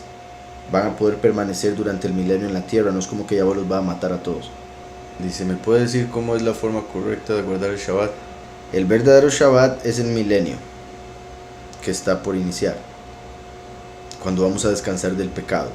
El Shabbat es un tiempo de reposo, o sea, de no trabajar, pero la gente que lo ve por la letra piensa solo en el trabajo, en el sentido de, bueno, algunos en el sentido de ir a trabajar en aquello con lo cual hacen dinero, y otros en el judaísmo como casi cualquier cosa, amarrar un cordón, tocar un botón, etcétera, lo ven como trabajo. Entonces hay un montón de mandamientos de hombres por los cuales, curiosamente, cuando Yahushua vino, lo culpaban de romper el Shabbat. A Yahushua lo criticaban y le decían que él rompía el Shabbat. Una de esas veces Yahushua dijo, mi padre hasta hoy trabaja y yo trabajo. cosa que obviamente no entendieron. Para Yahweh un día son como 1000 años. Entonces Yahweh sigue trabajando, Él va a descansar en el milenio, porque habrían 6 milenios y después el milenio de descanso, como en la semana hay 6 días y después el Shabbat. Entonces el Shabbat de 24 horas de cada semana es una representación profética de el milenio en el cual vamos a descansar del pecado, porque el pecado esclaviza, o sea, el pecado pone a trabajar. La gente cuando peca está trabajando para el enemigo. El Shabbat es no trabajar para el enemigo. Entonces uno debería vivir en Shabbat una vez que conoció a Yahushua. ¿Cómo? No pecando, buscando servir a Yahweh en todo lo que haga, no al enemigo. Entonces, espero con ese resumen le haya quedado claro. Con ese resumen, como le digo, en sí el punto es no trabajar para el enemigo, no pecar, no hacer lo que la carne quiere. Dice por acá, ¿qué profetas fueron contemporáneos? ¿Cuáles vinieron en la misma época? ¿Cuáles se conocieron? Es que bueno, se podría decir que en todos los tiempos en los que hubo profetas, habían varios, pero siempre era uno el que destacaba, o uno el que verdaderamente hablaba para Yahweh, y otros que decían servir a Yahweh pero adoraban a Baal, o sea al Señor. Eso era lo más común. Habían un montón adorando al Señor y uno que adoraba a Yahweh y todo el mundo lo odiaba por eso. Por ejemplo, Eliyahu, que tuvo que dejar claro que Yahweh es el verdadero poderoso, era contemporáneo de Elishua, que es su sucesor. Entonces contemporáneo en cierta forma, pero terminó siendo su sucesor. Tenemos que David tenía como profetas a Natán, después vemos también al profeta Gad, entonces andan cerca.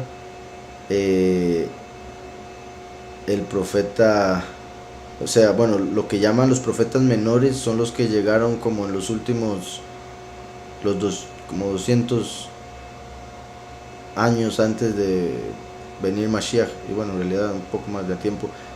Mientras que los profetas mayores, que se refiere a los libros más grandes, no que sean más importantes, sino los libros más extensos, era Yeshayahu, Yirmiyahu. En sí, como dije, fueron los que destacaron, entonces vinieron en sí en tiempos diferentes. Daniel vino como a completar lo que Jeremías había profetizado. Daniel se dio cuenta que venía el fin de su tiempo, el fin de ese imperio babilónico, por lo que había escrito Jeremías, que habrían 70 años. Entonces al final de esos 70 años Daniel está leyendo la escritura y se da cuenta que se estaba cumpliendo lo que Jeremías había dicho. Entonces sí, ahí son tiempos diferentes. Digamos, esta pregunta así tan detallada, fijo, se podría sacar una lista y poner cuál exactamente todo lo que preguntó, cuáles eran contemporáneos, cuáles se conocieron. Pero así, por lo que vemos en la escritura, los principales profetas, porque como dije, habían profetas en el caso de Natán y Gad, ellos salen como profetas en la escritura, pero no hay un libro que salga en la escritura como el del profeta Natán, por ejemplo. Pero si hay uno de Isaías, ¿verdad? Entonces mi punto, se habla de 24 profetas que aparecen en la escritura que dieron testimonio de que Yahushua vendría, y todo indica eso serían los 24 ancianos que aparecen en Apocalipsis, sentados alrededor del trono de Yahushua. Pero aparte de esos 24 profetas que vinieron a través de los primeros 4000 años y dieron testimonio de que Yahushua vendría, habían otros que Yahweh usó, y otro montón que decían ser usados por Yahweh pero servían al Señor, a Baal. Entonces, si así tan detallado, habría que ver uno a uno y poner una lista, pero no hay algo en la escritura como que muestre detalladamente eso así de manera clara en lo que respecta a los principales profetas, esos 24 que dije. Si vamos a hablar de los otros, pues sí, hubo varios contemporáneos, pero entre los 24 pocos habrían sido contemporáneos, y diría más que todos los del final, o sea, me refiero a los de cerca de la venida Mashiach. ¿Quién enseñó al pueblo a apedrear? Es que depende del pecado. Hay algunos pecados, digamos, como los 10 mandamientos fueron escritos en piedra, el que rompa esos mandamientos merece morir por piedra. Entonces se usaban piedras para apedrear al que había roto los mandamientos escritos en piedra, obviamente refiriéndonos a mandamientos por los cuales se merece muerte. En el caso de robar, se da un pago, dependiendo de lo que se robó, se devuelve multiplicado. Entonces en algunos aspectos, en un tipo de pecado se ejecutaba así a la persona que merecía morir por romper, digamos, matar a alguien, por ejemplo. Dice, bueno, una pregunta complicada. Para ustedes, ¿quiénes son Enki y Enli? Del que tanto hablan en la cultura mesopotámica. En la escritura, y principalmente cuando incluimos los libros gnósticos que no dejaron que entraran en el canon, nos damos cuenta, además del libro de Enoch, que hay 3 principales satanes. O sea, en la escritura se habla de Satán y la gente piensa que es solo uno, pero Satán significa adversario, es un título. Y vemos que hay uno que se llama Samael, otro que se llama Heilel y otro que se llama Azazel. Son los principales, y normalmente yo los separo como Samael como líder de los demonios, entre los cuales hay muchos diferentes tipos de jerarquías ahí. Después Lucifer como el de los ángeles caídos, y Azazel como el de los espíritus malignos, más que todo por la relación que tienen cada uno de esos con ese grupo que mencioné. Entonces hay un montón de diferentes seres malignos, pero esos serían como los 3 principales líderes de todos los malignos. Representan 3 realidades ilusorias o falsas. Entonces Enki y Enlil serían 2 de esos 3, y muy posiblemente Heilel y Azazel. Pero es que también depende, porque hay unas, o sea, como que depende de la tradición o de lo que digan al respecto. Unas cosas se conectan con uno o con otro de esos 3 que mencioné, pero en general serían como Heilel y Azazel. Dice aquí en Salmo 2.2 está escrito donde dice Mashiach. Vamos a ver, Salmo 2.2, donde dice Mashiach, al parecer Mem, Shim, Hei, Vav, refiriéndose a la palabra Mashiach, pero según entiendo la última Vav sería Vamos a ver primero el verso mejor. Salmo 2.2. Se levantarán los reyes de la tierra y príncipes conspirarán contra Yahweh y contra su ungido, diciendo. Aquí su ungido, como dije ahora, cuando estaba explicando lo de la letra Vav, la letra Vav se pronuncia como O cuando funciona como posesión y se pone al final de la palabra que pertenece a la persona. Entonces, en este caso, su ungido se dice Meshiachó, porque se refiere a su Mashiach. Entonces hay una O al final, que es la letra Vav. Ahora bien, la pregunta dice, está escrito donde dice Mashiach, al parecer Mem, Shim, Hei, Vav. No es Hei, es Het. Mem, Shin, Yud, Het, Vav. Dice, refiriéndose a la palabra Mashiach, pero según entiendo la última Vav sería vocal U o vocal O. Así es, vocal O porque está funcionando como posesión, está diciendo su. O sea, la O al final de Mashiach es la palabra en español su Mesías. Entonces dice, podría decirse Meshijó o Meshijó. Según algunos escritos dicen que Meshijó significa ungido. Meshijó significa su ungido, como acabo de decir. Y no sé si me lo está mencionando por el hecho de que curiosamente hay varias